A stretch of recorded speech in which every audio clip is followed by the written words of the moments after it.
Their days often begin while the bad guys are still in bed. The soldiers of Delta Company 122 are infantrymen. Pounding the ground is what they do to earn their Army paychecks.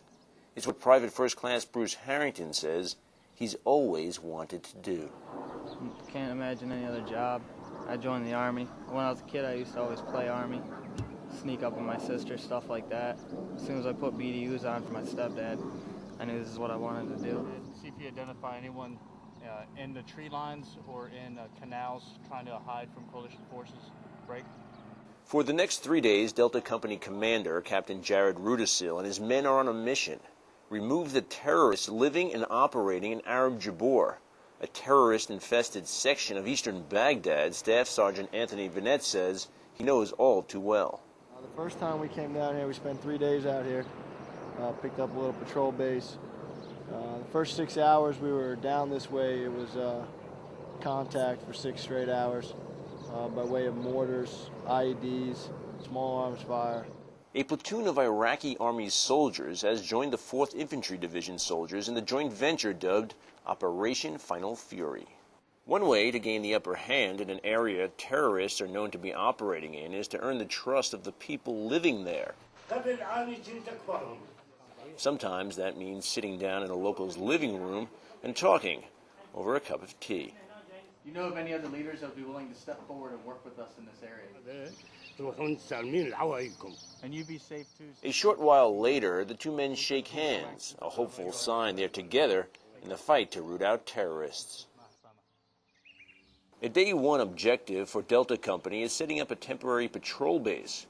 But before that happens, the terrorists strike. I got hit by gravel. Am I bleeding on my neck? A roadside bomb detonates only feet from soldiers on a dismounted patrol. Amazingly, no one is hurt. Soldiers find the detonation cord used to set off the improvised explosive device, but unfortunately they come up empty looking for a suspect. The shrapnel meant to maim and kill these soldiers now becomes a souvenir. Despite the close call, the counterinsurgency operation presses on, looking for anything or anybody out of the ordinary. We're just doing a zone recon of the area. We haven't been out here much, so we need to get to know the lay of the land. Moments later, though, the road march is again halted. A sniper targets the patrol from across the river. One of the sniper's bullets tears into the leg of a military transition team member assigned to work closely with the Iraqis. The wounded soldier needs to be medevaced, but without a place to land a helicopter, the decision is made on the ground to use a Bradley fighting vehicle to get the soldier out of a hot zone and more medical help. Back at the patrol base, the first day of their mission nearly over, the Delta Company soldiers rest up, knowing they have many more miles to cover the next 2 days. Once again, though, anti-Iraqi forces have interrupted their plans. Hey, 203 smoke on the target! Incoming mortar rounds aimed at the patrol base have soldiers scrambling to the roof to return force across the river in the direction of the enemy. We got another puff smoke out there. Attack aviation should be checking into.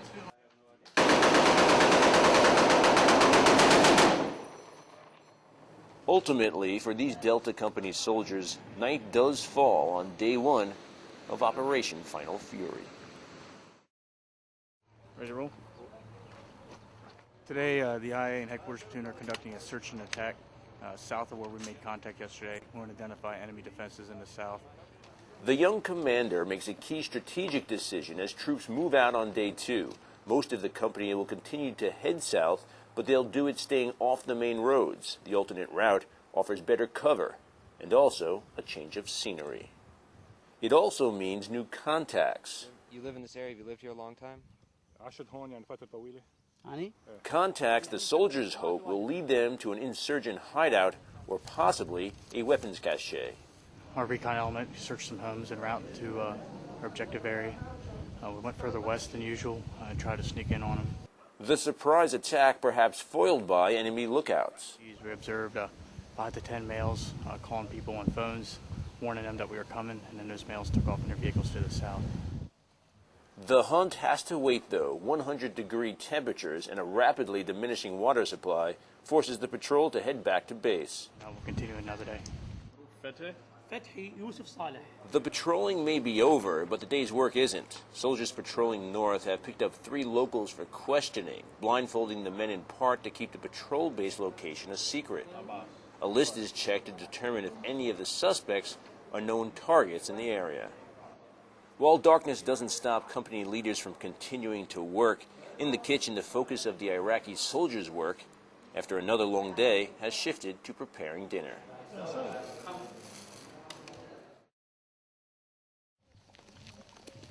Day 3 of Operation Final Fury begins like the first 2. Soldiers hit the road to keep the pressure on the enemy. Once again, leaders have changed the route, knowing predictability plays right into enemy hands. So in this case, the road less traveled by soldiers is along the river. Red 1, Havoc 7. According to Master Sergeant Brian Williams, an objective on this day is finding weapons. Some of it's intelligence-based, and then some of it's just, I don't want to call it luck. Luck's a bad way to put it, but some of it's actually just looking in areas that based on past finds. Iraqi soldiers aggressively take the lead in the search. When they start a mission, it's easy for them to maintain their focus, but the longer the mission progresses, in a day, the same mission progresses, they'll start to lose focus when they get tired. Other than uncovering a small piece of a rocket, the search for weapons isn't successful. But according to Captain Rudisil, the 3-day mission is. But we gained some more intelligence for the future. And our zone reconnaissance was successful because we determined better routes for us to use throughout the AO and the routes the enemy is using. You don't have to necessarily go out and kill the bad guys to be effective. And I try to explain that to them every day, that our operations are really affecting them because it's disrupting their movements. And they're starting to really see it and hear it from the population. A population which depends on the work of the soldiers of Delta Company 122. Work the soldiers say won't stop until it's time for them to go home. Reporting for the 363rd Mobile Public Affairs Detachment in Baghdad, I'm Army Sergeant Christian Farrell.